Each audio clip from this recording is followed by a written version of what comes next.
Several months ago, archaeologists made an incredible discovery. Deep beneath Jerusalem, they uncovered an ancient tomb, and everything points to the possibility that this could be the final resting place of King Solomon himself. But what they found inside the tomb made the government immediately classify all the information at the highest level. Why, after 3,000 years, is access to this tomb blocked by the military? Why did all the scientists suddenly go silent? And what was so terrifying in the half-collapsed tomb that the authorities are willing to do anything to keep the truth hidden from the world? King Solomon, a name everyone knows, the wisest ruler of ancient times, builder of the legendary temple, possessor of vast wealth. A man who spoke with spirits and commanded jinns. But who was he really? And why is his story surrounded by so many secrets that even after 3,000 years, we still don't know for sure where he is buried? Solomon ruled Israel in the 10th century BCE. His empire stretched from the great river Euphrates to the very borders of Egypt. 40 years of uninterrupted peaceful rule, 40 years of unmatched prosperity, and 40 years of mysterious wisdom, the source of which remains unknown to this day. The Bible tells amazing stories about him, about the famous judgment between two women arguing over a baby. When Solomon suggested cutting the baby in half, the real mother immediately gave up her claim, revealing herself through her love. About his meeting with the mysterious Queen of Sheba, who traveled thousands of miles across deserts and mountains just to test his legendary wisdom. She arrived with caravans loaded with gold, spices, and precious stones, and left admitting that the stories about Solomon's wisdom had actually understated the truth. It is said that he wrote 3,000 proverbs and 1,005 songs, that he knew the language of all animals and birds, that he could summon spirits and make them do any task, but most importantly, that he built the temple in Jerusalem, which became one of the greatest wonders of the ancient world. This temple amazed people of his time. 7 years of non-stop construction, the best architects, masons, and craftsmen from across the Mediterranean, cedar from Lebanon, gold from Ophir, precious stones from India. But ancient texts hint that the temple was not just a place of worship. It held something else, something so important and dangerous that it could only be spoken of in riddles.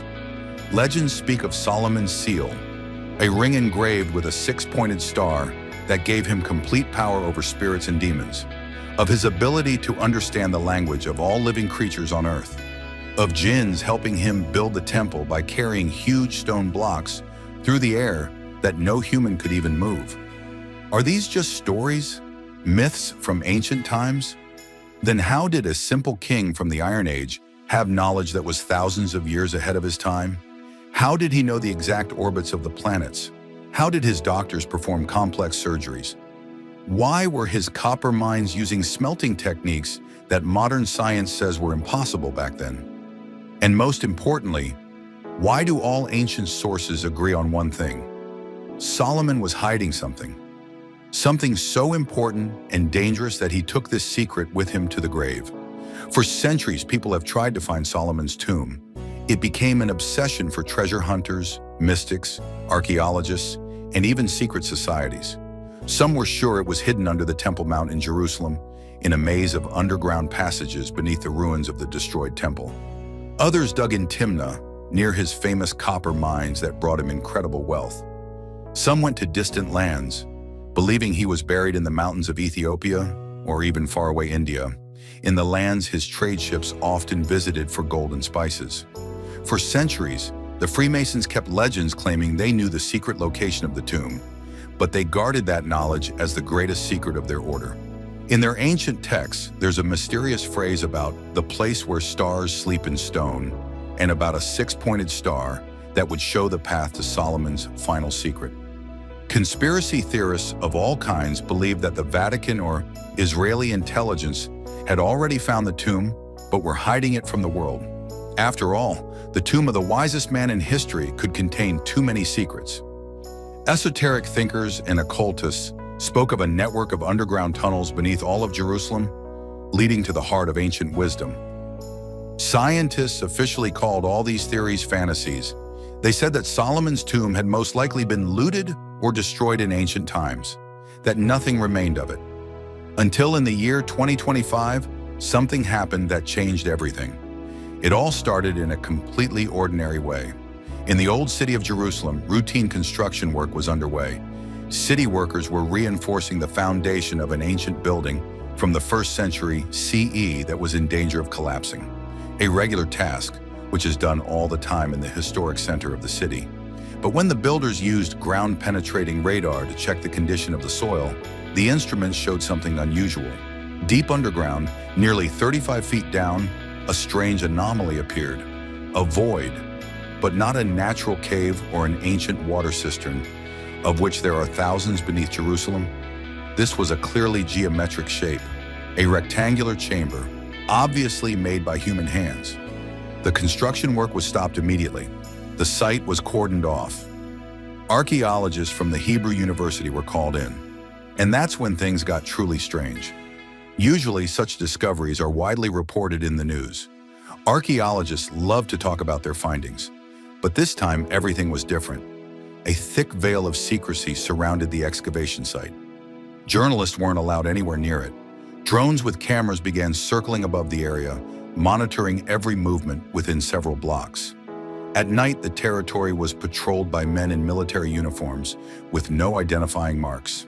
They checked the IDs of everyone passing by and demanded that any photos taken in the area be deleted immediately. Local residents said that at night they heard the sounds of heavy machinery working underground. They saw trucks with darkened windows coming and going under the cover of darkness. Something was definitely happening there, something very important, and the authorities clearly didn't want the rest of the world to find out. The first rumors only surfaced 3 months later. An anonymous source in the Israeli Antiquities Authority told reporters that something incredible had indeed been found at a depth of 25 feet. A stone door the size of a human, covered in ancient symbols. A door sealed with a complex mechanism and unopened for many centuries. Officials denied everything. Representatives of the Jerusalem municipality claimed that regular archaeological surveys were underway, nothing of special scientific interest, that they had just found another ancient water cistern or burial chamber. Nothing unusual for this city, but the leaks kept coming. Blurry photos began appearing on social media, taken through fences with mobile phones. The images showed strange symbols carved into stone, symbols that experts immediately recognized as variations of Solomon's seal, a 6-pointed star combined with mysterious signs whose meanings were lost thousands of years ago. And then people remembered the old prophecies. Jewish mystics and Kabbalists had spoken for centuries about how the tomb of the great king would be revealed only in the final days, when the world stood on the brink of the greatest upheavals in human history. Masonic texts from the 18th century mentioned a 6-pointed star that would one day point the way to the greatest secret hidden beneath the holy city. Could it be that, for all these centuries, popular intuition had been right? Could the tomb really have been hidden beneath Jerusalem, patiently waiting for its moment? An anonymous source from the archaeological team, who agreed to talk only in exchange for a large payment and a guarantee of complete secrecy, revealed only a small part of the terrifying details of the discovery. According to him, the incredible revelations began in the very first days of the excavation. What they found was not just a stone slab, but a highly complex puzzle created by brilliant engineers of the ancient world. On the surface of the door, they found 7 small indentations, each the size of a human hand. It was a coded lock, the mechanism of which scientists had to reconstruct piece by piece. Experts in ancient Hebrew and biblical history spent weeks studying the symbols surrounding the Star of David, trying to understand the logic of the ancient builders. Gradually, it became clear that the code was based on sacred numbers from Solomon's life. 7 years were needed to build the temple. 12 tribes made up the people of Israel. His reign lasted 40 years. When the archaeologists finally cracked the sequence and began pressing the indentations in the correct order, everyone heard a sound that gave them chills. Deep within the massive stone structure, something clicked, turned, and creaked. A mechanism that had silently waited for thousands of years suddenly came to life. One by one, the indentations activated with soft metallic clicks. At the final stage, 3 points had to be pressed at the same time. The team froze. They all knew that ancient builders were known not only for their craftsmanship, but also for their deadly traps designed to stop tomb robbers.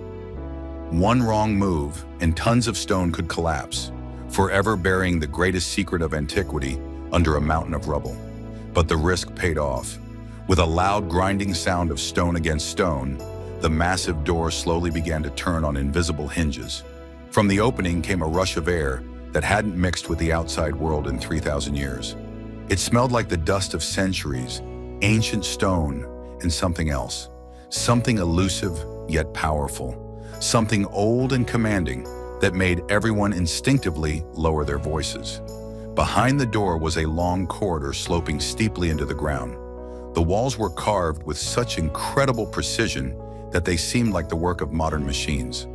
Not a single visible seam, not a single flaw. As if the entire 100-foot passage had been cut from a single colossal block of granite with tools unknown to us. There were no inscriptions, no drawings, no decorations on the walls, just perfectly smooth gray stone disappearing into darkness at a slight angle. The archaeologists slowly descended the corridor, lighting the way with powerful halogen flashlights. Every step echoed multiple times in the total silence of the underground, and with every step, the feeling of something ancient and all-seeing grew stronger. At the very end of the corridor, the team faced another door, but this one was completely different. Smaller in size and much simpler in design. It had no locks, no symbols, no strange mechanisms. Just a smooth stone surface with a barely visible line along the edge showing where it opened. The door yielded to a light push, as if it had been left deliberately unlocked. And then the archaeologists saw something that made their hearts stop with both awe and fear. The burial chamber was quite modest in size, about 15 feet long and 10 feet wide. The vaulted ceiling rose 13 feet high, creating a sense of grandeur and mystical importance. But the air here felt different, denser, richer, older, as if time itself flowed more slowly in this place, accumulating the weight of lived millennia. At the very center of the chamber, exactly along the axis of symmetry, stood a sarcophagus.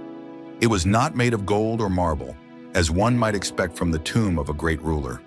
It was simple gray limestone, worked with unimaginable precision for its time. No decorations, not a single symbol.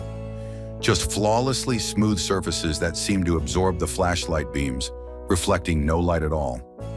But it wasn't the sarcophagus that stunned the researchers the most. Along the chamber walls, placed neatly in specially carved niches, were dozens of objects. Clay and alabaster vessels of various sizes, scrolls in copper cases, strange tools made of an unknown metal. All of it covered in a thick layer of dust, yet in surprisingly good condition. And right on the floor, near the head of the sarcophagus, lay a small wooden box. Its lid was slightly open, and something inside glinted softly in the flashlight beam with a golden glow. The team spent 3 full days photographing and documenting every object in the chamber before daring to touch anything. Everyone understood they were standing on the threshold of the most important archaeological discovery in history, and that one careless move could forever destroy priceless evidence from the past. The first object they decided to examine was that very box by the head of the sarcophagus.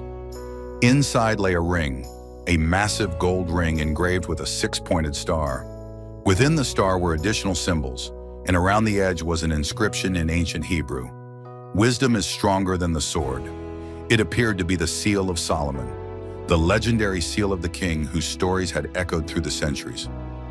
Spectral analysis showed that the gold in the ring had a unique chemical composition, precisely matching descriptions of metal from the legendary mines of Ophir. Radiocarbon dating of tiny organic particles stuck in the engraving indicated a date, 970 BCE, give or take 10 years, the year Solomon is said to have taken the throne. But the ring turned out to be more than just an ancient artifact. It emitted a faint yet steady glow, a cold golden light that none of the physicists on the team could explain. Radiation detectors showed elevated levels around the ring, though the source of the radiation could not be identified. Fearing an unknown danger, the archaeologists placed the artifact in a special lead container and immediately handed it over to intelligence agents. The ring was taken to a classified laboratory for further study. But the strangest part came afterward. Just hours after the Seal of Solomon was removed from the tomb, Israel launched airstrikes on Iran. Our sources convinced this couldn't have been a coincidence. The timing between the removal of the ancient artifact and the outbreak of military action was simply too exact. The archaeologist doesn't know what happened to the ring after that, but he clearly remembers what took place next in the tomb, before the intelligence services removed the entire archaeological team from the site. The stone lid of the sarcophagus weighed several tons. Special lifting equipment was needed to shift it even a few inches. The archaeologists worked extremely slowly and carefully, fully aware that any clumsy move could destroy something that had been preserved in perfect condition for 3,000 years. When the heavy lid was finally moved aside, the first thing everyone saw was white cloth, burial shrouds that had somehow not decayed over time. They were soaked in aromatic resins and oils, the recipes for which modern science considered lost forever. These ancient preservatives turned out to be more effective than any modern chemical. Beneath the burial cloth lay bones, the skeleton of an adult male, about 5 feet 7 inches tall, considered quite tall for that era. Estimated age at death, around 50 to 60 years old. The teeth were in excellent condition, suggesting a high-quality diet. There were no signs of hard physical labor, and numerous indicators pointed to a person who had spent his life engaged solely in intellectual activity. But the most important discovery was found in a small alabaster amphora placed near the head of the deceased. The amphora had been carefully sealed with wax and resin, and when it was opened, inside were 2 texts that completely changed scholars' understanding of ancient history. The first text was written on ultra-thin parchment using ink whose composition still couldn't be identified. The handwriting was neat and confident, clearly that of an educated person. Beside the parchment lay a small lead tablet about the size of a human hand, with symbols and letters engraved into it. Radiocarbon dating of the bones, the shrouds and the parchment all returned nearly identical results. Between 950 and 900 BCE, the exact time of King Solomon's reign according to biblical chronology. A simple coincidence? Or were scholars truly looking at the remains of the wisest man in history, and possibly his writings? Linguists spent several weeks deciphering the first text, and what they read made them question their own sanity. "I did not build the temple for the Lord," the first line said. "I built it as a shield. Beneath it lies that which must not be named. It slept while we worshipped, but knowledge awakened it." The text grew even more mysterious. "Truth is not for the people. Truth is like poison in a golden cup, beautiful, tempting, but deadly to those who touch it. So I created a lie, a beautiful lie that gives people hope and peace. And the most chilling part, when iron begins to think for itself and humans forget how to hear the voice of the earth, they will return. You will hear their steps in the desert sands, their voice in the silence of the stars." The linguists read these lines again and again, unable to believe their eyes. Iron that thinks, how could someone have written that 3,000 years ago? The silence of the stars, a concept that only gained scientific meaning in the 20th century. The second text could barely be seen on the lead tablet the size of a human hand, where symbols and letters were engraved. It spoke about the origin of humanity, and this story was completely different from anything written in sacred texts. "They did not create us out of love, but out of practical necessity," the text said. "They needed working hands to carry out tasks they considered beneath them. So they made us from clay and breath, adding pieces of their own mind. Thus we became humans." What followed was even more incredible. They needed not just labor, but peace among the new beings. So they gave us faith, the wisdom of ancestors, and sacred truths, everything that gives people support and direction. They revealed the mystery of the divine so that we would stop seeking other mysteries. And finally, the most terrifying part, I saw them with my own eyes. I spoke with them. They showed me the stars and explained where they had come from. But then they left, not into the sky, as people believe, into the depths of the earth, beneath my temple. They said they would return when humans become smart enough, or dangerous enough. The final lines on the tablet were barely legible. They were scratched over the main text, clearly by a trembling hand. "Found too early. Understood too late. Reacted too humanly." When the first translations of these texts leaked beyond the small circle of scholars, the authorities reacted instantly and harshly. All materials were immediately classified at the highest level. The archaeologists who had worked with the artifacts were removed from the tomb site and placed under complete isolation in secure research facilities. They were forbidden from contacting the press or even their own families. The official version claimed that the excavation had been temporarily suspended for technical reasons. No significant discoveries had been made. All rumors were declared speculation and hoaxes, but the leaks continued. Someone from the team had managed to take photos of the tablets with a mobile phone before all communication devices were confiscated and non-disclosure agreements were enforced. These images began appearing online, despite all attempts by the authorities to block them. Experts in ancient languages around the world began independently translating the mysterious texts, and every new translation only confirmed the impossible. A person who lived 3,000 years ago somehow knew about things that humanity only discovered in the 21st century. He wrote about a time when iron begins to think, a perfect description of the age of artificial intelligence. About listening for signals in the silence of the stars, humanity only began scanning the cosmos in the 1960s. About genetic experiments in the creation of new life forms, technologies that became reality only in recent decades. But the most frightening part is that all of these ancient prophecies are now coming true before our very eyes. The development of artificial intelligence has indeed slipped beyond human control. AI systems already surpass humans in most intellectual tasks, and their creators openly admit that they don't fully understand how their own algorithms work.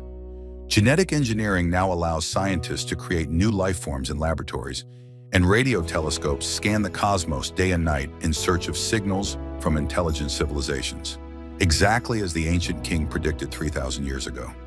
Meanwhile, strange things continue to happen beneath Jerusalem itself. According to unofficial reports, there is indeed an extensive network of artificial caves and tunnels under the Temple Mount. Ground-penetrating radar shows geometric structures there, structures too precise to have been made with the technology of the ancient world. Seismographs register strange underground vibrations in that area, not related to tectonic activity, as if something deep beneath the earth is operating, something that should not be there. What if Solomon's temple was just the tip of the iceberg? What if an entire underground complex lies hidden beneath the sacred mountain, built not by humans, but by those Solomon called the creators of mankind? Still, these are only fragments, scattered remnants of knowledge about the mysterious tomb, pieced together from various sources. Everything else has been strictly classified. Official archaeological reports have vanished from public records. Scientists remain silent. Even indirect mentions of the discovery are being carefully erased from the internet. But if these fragments are true, then we should take a closer look at what is happening in the world today. Because Solomon didn't just predict future technologies, he also gave precise signs that the return of the creators has already begun. The first sign: unexplained technological breakthroughs emerging simultaneously in different parts of the world. Isn't it strange that technologies humanity struggled with for centuries, artificial intelligence, gene manipulation, quantum physics, interplanetary travel, suddenly all became reality within just a few years? The second sign: a sharp increase in the number of people reporting strange dreams, visions, and voices in their heads, as if something incredibly powerful is trying to make contact with us. The third sign: unexplained changes in animal behavior across the planet. Massive migrations that aren't linked to climate change, whales and dolphins beaching themselves for no apparent reason. And finally, the fourth sign: a growing number of ancient artifacts being discovered that don't fit into the official timeline of human history. Yet all these finds are either classified, declared hoaxes, or simply vanished without a trace. The ancient tomb was not found by accident. It opened at the exact moment when humanity reached another turning point in its history. All the evidence points to this being the resting place of the wisest king of the ancient world, the seal with the correct symbols, the remains of a man of the appropriate age, radiocarbon dating that matches Solomon's reign exactly, gold from the legendary mines of Ophir, a mummification technique that surpasses anything known from that era. But how do we explain the knowledge that was centuries, or even millennia, ahead of its time? How could a simple Iron Age king have known that iron would begin to think? About the silence of the stars? About genetic experiments? Either Solomon was the greatest prophet in human history, capable of seeing thousands of years into the future, or he truly encountered representatives of that ancient civilization he described in his secret writings.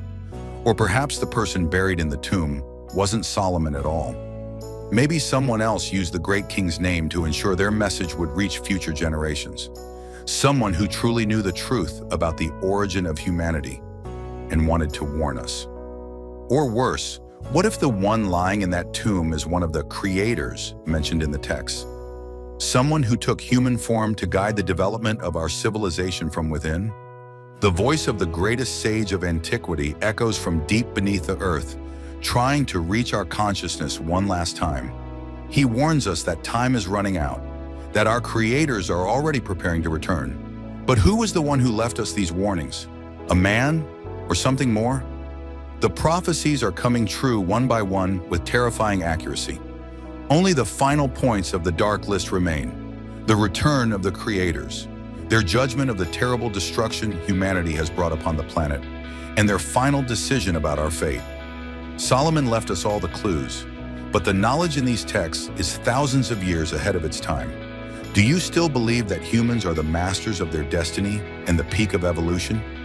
Or are we simply waiting for the return of the real masters, those who once created us, and who will very soon demand that we answer for everything we've done to their world?